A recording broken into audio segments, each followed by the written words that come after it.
السلام عليكم ورحمة الله وبركاته. باش ما مستيبارس خواهي قول سلامتك يعني راستي شيوديك هاتم سأكامتد وشي معزيزتي وخواهي قولا هداياتي دامو يعني أو فكري لو دينام كتلفون ذو بكم يعني أو بينزر وجان حدران منيلهم أوي جان السروش يعني تار حبي جان السرين خواريام وضعم زور خرابو يعني خاصة لخوينين يجبرك وفاش كتم أو تشار بينزر وجانا يعني إصلاحة زيادة الأداء خونش مزاني إيتيا يعني خواهي قورا الحمد لله كأتوي كده سببك الحمد لله كود قد محيزان وكيبك درزي أهجنين شد أوكر أو رسقيانك بس حزامك كم كرتشم ما مستوى ورز يعني هل أوكر يشي لوزايلاني وسوان قلتم أوشي كر سيزاشي لا بشتي قلتم هل زارو بين ستوب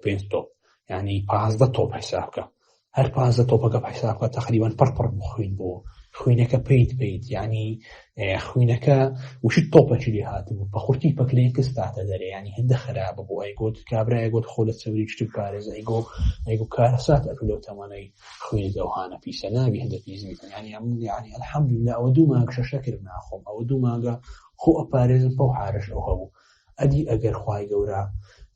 ئاوات ئەکادیمی بەنسیم نەکردبام ئەنگۆی نەکردبا سەبەبەک یعنی جملە ئەنگۆ نەگرتبا یعنی خۆم نەپاراستبا لەوانەیە ئەو دوو مانگانە لەوانەیە جەڵتەشم لێدابا لەو تەمانەی چونکی ئەو دوو مانگە خۆ ئەپارێزم خوێنم ئەوە پیس بوو ئەدیەگە خۆم نەپاراستبا لەوانەیە ئەم لەستاکە لەوە ئەشی زۆر خەراتر بە خوای گەورە سەلامەت بکە مژدێکی دیکەش ئەوەیە مامۆستای بەڕێز یعنی کە یەکەم جا لە بەرکردنی بینینی تقريبا ل4 ساعتكي دوسي حفتي وبجداري من أواد أكاديمي كدبو إذا هنجيش 4 ساعات كم كد لولا بركرني بيني داخل 4 ساعات تصندم في لبركري 4 ساعات تقريبا 45 ديرم لبركري إدخاني شم كاول بو 4 ساعات تقريبا 45 ديرم لبركري إدخاني شم كاول بو الحمد لله العالم يعني وش نقولي شوي ديكا لما وي 3 دقيقة 8 ديرم لبركري يعني يكلا بروسيخات يعني اسم الله برشي لدود خوني والحمد لله لحظي خواهي قوران قو وسيلة قورنا ما مستوى برز أو كاتب 240 دقيقة 4 ساعتي أم 35 ديرام لبركة استابا كم تر لدى دقيقة الحمد لله 35 دير لبركة يعني 260 دقيقة ملوهاتي يعني تعزل الحمد لله لسجدي مم دعام لو أكيدي مش خبر شيء يعني باش بيان بس إن شاء الله لدعاء خير بباشناك خواهي قورا سلامتك عدم مو يسببك إن شاء الله أو حزاميش أيك سببك يعني هم نخوشتينا دري توكل بخواي جورا سلامتك هرشتك شد هي لو من تبينيك أمن ممنوني ما مستعي خو مخواي وبيشناش كما مستعي برز يعني راستي وبيت طلبين دي كاش حزامي بكن راستي أمن تصور ناكر خوينم هذا فيز بيتن يعني لا سيزا خويني اللي قلت مو هالزاري صار بيستوبون يعني خويني بربرابو يعني أو كان طوبة كان بربر خوينا بون خوينا كاش بيس بو يعني وشي أو يبو ميبو هم ميبو لبا أو تسوري وكان صاحتي قالك مؤمن جزاك الله خير لو أنا يعني تبص مقصيش جياني مترزقان كذي لا مردني سونشي باورك خوينا من ده بيسو لو أنا أقول أودو ما قاش خمنا باراس تبع أخو برنامج مسأو خوارنا بيسانا لو أنا يستكر لذيذ كبا جزاك الله خيرا زي خبري خوشي شو مستوى برز أو يعني بس أو باني ماني خول بيتن نبر أو يأتوي زور ريال وتقدام الحمد لله خير أو نعمة شيء بالنسيب كذا أمن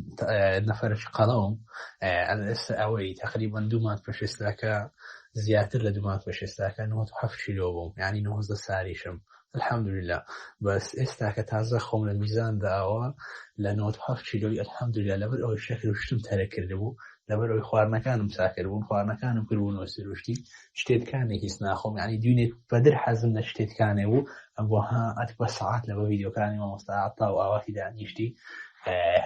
الحمد لله استاك لأنه تحفش لوي يقول ما 8 كيلو تقريبا 8 كيلو يعني 8 كيلو لو كيلو مدانا ببي أوجب كان يعني بس ما قاعي رياضة وأناش الحمد لله يعني بس بقى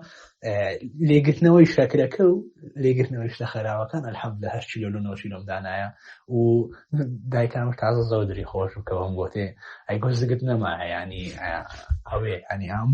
مش كابر قلت يا هان نفرش فاشن بيني لو سأو زادي زهور قشي قوري فيه بي ئەمش لەو نۆزە ساری ئەوانەوە یعنی الحەمدولillah هەستەکەم زۆر خۆش بوویە قەلبم زۆر سوود بووە یعنی لەو ڕۆیشتنێ هاتوچۆشم زۆر باش بوویە لەبەر ئەوەی لە سەفی 12 هەر لەسەر خۆ دائنیشی و هەر دائیمە دائنیشی و هەر شتی لە خۆ ئەپەستە ئەوش الحەمدولillah ئێستاکە هەم قەلبم زۆر سوود بوویە هەم تێگەیشتنیشم زۆر باش بوویە لە شتەکان بۆ نمونە تێگەیشتن لە لەبەرکردنی شتەکان زۆر باش بوویە چونکە شتەکان تەرەکردیە شتەکان تەرەکردی خوای گەورەش لێ ئاسان کردیمە خوای گەورە سەلامەتی مامۆستای بەڕست خوا بەردەوام بە یعنی ڕاستی وشەی تو لەوانەیە ژیانی نەفەرەکی بگۆڕی کو وشەی تو ژیانی منی گۆڕی ئەو هەموو شانم نووسیتێ و ئیدی خوای گەورە سەلامەت کە هیوای بەردەوامت لێ ئەخوازم بەردەوام بە مامۆستای بەڕست